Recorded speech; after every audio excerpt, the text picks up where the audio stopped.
الكوميدي أسامة رمزي يكشف قصة تعارفه مع زوجته لأول مرة. إليكم التفاصيل. كشف الكوميدي أسامة رمزي لأول مرة عن قصة تعارفه مع زوجته أميرة المرتضي، وذلك خلال حلولهما ضيفا على أحد البرامج التلفزية.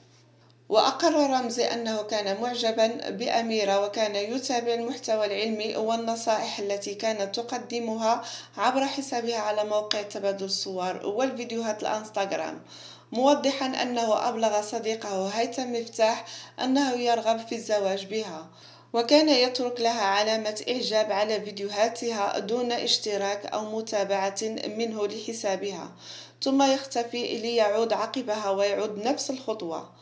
وأضاف أسامة رمزي أن أميرة قد بادرت بمتابعته على الانستغرام ليرد متابعتها له على الفور، مشيرا إلى أن البرجر النباتي كان سببا لفتح النقاش معها، موضحا أنها تطرقت إليه خلال موضوع التقليل من اللحوم وأثاره على الصحة.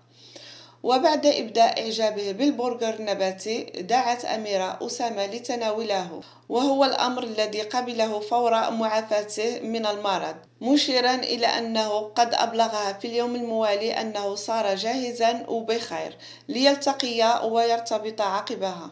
أسامة رمزي كان قد احتفل بزفافه على خطيبته أميرة المرتضي شهر ماي من العام الماضي، وذلك في حفل عرف حضور أصدقائه المشاهير وأفراد عائلات العروسين.